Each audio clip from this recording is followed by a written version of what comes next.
Salut à tous, c'est l'arithmétique, j'espère que vous allez bien. Je fais cette vidéo pour vous donner mes favoris pour le futur Ballon d'Or.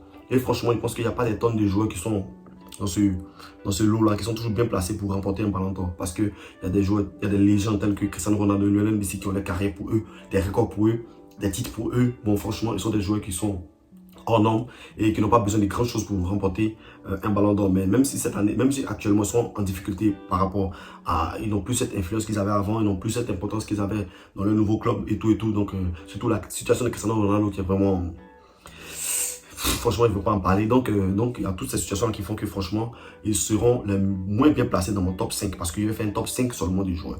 Parce que je pense qu'il n'y a pas de masse de joueurs qui sont toujours compétitifs et toujours près de ce grade-là. Même si il peut arriver qu'il y ait une surprise, voilà, tel que Karim Benzema, comme ça. Franchement, je ne m'y attendais pas. Franchement, ce ballon de Karim Benzema, je ne m'y attendais pas. Mais ça a été une très bonne surprise, une excellente surprise. Et franchement, ça m'a réconcilié avec le football, ce ballon de Karim Benzema. Donc, franchement, je continue ma vidéo. Donc, il y a ces top 5 là. Voilà, donc il y a ces deux totems du football qu'il ne faut jamais oublier. Et il va prendre les trois joueurs qui sont toujours, pour moi, toujours bien placés pour remporter un ballon d'or, qui ont le début de saison pour. Et franchement, je pense que s'ils continuent dans ce sens-là et avec des titres majeurs, ils pourront remporter un ballon d'or. Donc, je vais faire un top 5. Le cinquième, pour moi, est celui qui a le moins de chances de remporter un ballon d'or. Le premier est, pour moi, celui qui a le plus de chances de remporter un ballon d'or. Donc, vous comprenez le délire. Donc, en cinquième position, il met Cristiano Ronaldo. Pourquoi? Déjà, son début de saison est catastrophique. Il y a ce manque de respect qu'a Manchester et Erik ten Hag avec Cristiano Ronaldo qui ne font quasiment pas jouer.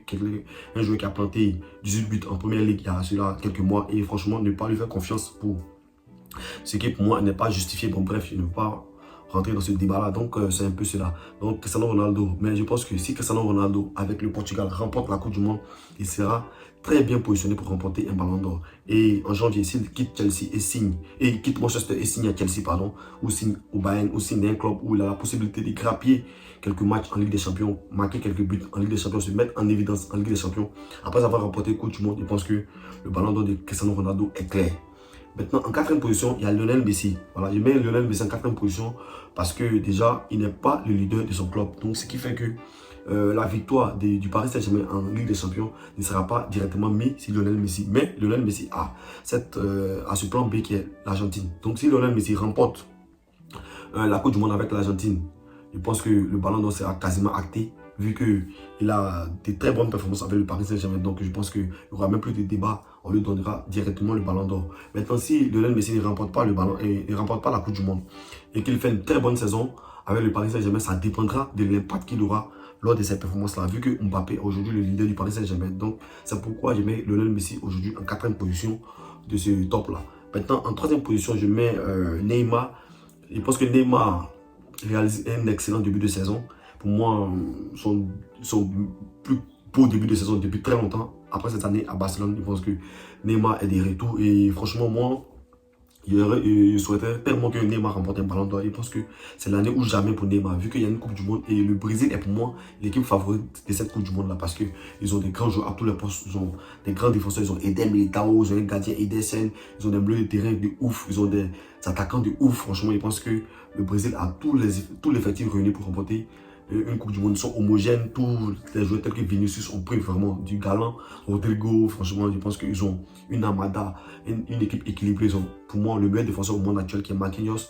Voilà, donc franchement, je pense que le Brésil a tous les éléments pour remporter cette Coupe du Monde-là. Et si Neymar est dans cette attitude-là de partager, de donner, de moins conserver le ballon et de franchement faire jouer l'équipe, je pense que le Brésil a une chance de remporter cette Coupe du Monde-là. Donc pour moi, si le Brésil remporte la Coupe du Monde, Neymar est automatiquement ballon d'or parce que je pense que les instances du football lui doivent un ballon d'or. Voilà, les instances du football lui doivent un ballon d'or. Donc je pense qu'ils ne vont pas trop les aider s'il y a moyen pour lui donner un ballon d'or. Parce qu'on sait qu'au Paris Saint-Germain, il ne sera jamais le leader, il ne sera jamais le grand buteur, il n'aura pas les statistiques qu'il faut. Donc je pense qu'une Coupe du Monde suffira à Neymar d'être ballon d'or même, mais avoir une Coupe du Monde, c'est pas facile, c'est compliqué. Donc voilà pourquoi Neymar est en troisième position. Maintenant, en deuxième position pour le ballon d'or, je mets Kylian Mbappé.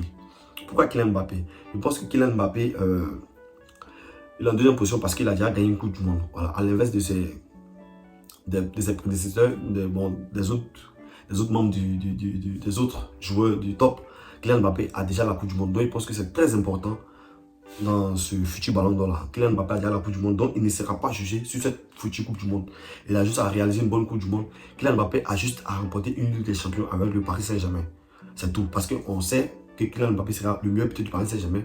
Il sera quasiment, c'est quasi acté qu'il sera le meilleur buteur du championnat de France, vainqueur du championnat de France. Donc je pense que déjà c'est déjà un acquis. Vu la faiblesse du championnat français, la puissance du Paris Saint-Germain, je pense que le championnat français est déjà acté. Le titre des meilleurs buteurs est déjà acté. La Coupe du Monde, comme il l'a déjà, et il lui suffit de faire une bonne Coupe du Monde.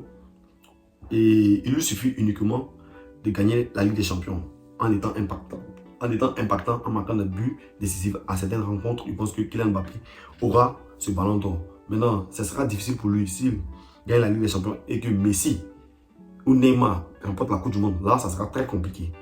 Voilà. Dans la mesure où Kylian Mbappé remporte la Ligue des Champions avec le Paris Saint-Germain et que Messi et Neymar ne remportent pas la Coupe du Monde, je pense que le ballon d'or de Kylian Mbappé sera acté. Donc voilà pourquoi je pense qu'il le met en deuxième position. Il a plus de chances puisque gagner une Coupe du Monde, c'est vraiment pas commun, c'est vraiment difficile. Donc voilà, rien n'est garanti que Messi et le Brésil gagnent la Coupe du Monde, mais ce n'est pas impossible. Voilà, donc s'il gagne la Coupe du Monde, qu'il profite des performances de Kylian Mbappé en club, ça revient à Messi et à Neymar de remporter le ballon d'or. Maintenant, s'il ne remporte pas la Coupe du Monde et que le Paris Saint-Germain rapporte la Ligue des Champions, le ballon d'or reviendra à Kylian Mbappé. Voilà pourquoi il met Kylian Mbappé en seconde position. Voilà. Et pour moi, il a plus de chances de remporter un ballon d'or. Maintenant, en première position, il a mis Erling Haaland parce que Erling Haaland, déjà nous le savons, il est éliminé de la Coupe du Monde. Donc pour lui, il faudrait que ses concurrents directs ne remportent pas la Coupe du Monde. Ça, c'est déjà le premier point. Si Cristiano Ronaldo, Lionel Messi, Neymar, Mbappé ne remportent pas la Coupe du Monde, Erling Haaland a déjà le début de saison parfait pour remporter le ballon d'or. Il est déjà à 17 buts en 11 rencontres en Première Ligue. Et c'est quasiment sûr que Manchester City sera champion d'Angleterre, vu qu'il ne croit pas qu'Arsenal n'a pas la profondeur de banc nécessaire pour pouvoir tenir sur la longueur avec Manchester City. Donc je pense qu'arrivé un moment, ils vont sombrer et City va prendre le large.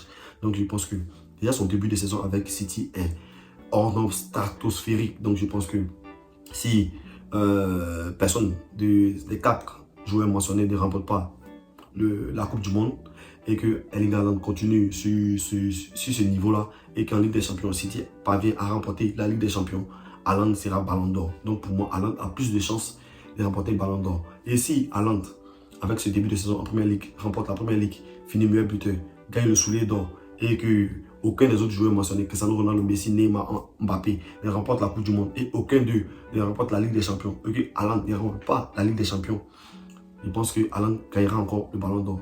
Par exemple, City, je suis quasiment sûr que City finira pas moins en demi-finale ou en quart de finale de Ligue des Champions. Donc avec ce début de saison, je pense que Haaland a déjà un avantage sur le ballon d'or. Dites-moi ce que vous en pensez en commentaire. N'hésitez pas à liker, commenter, partager et tout et tout. Voilà, abonnez-vous à la chaîne. On est ensemble, c'était l'arithmétique.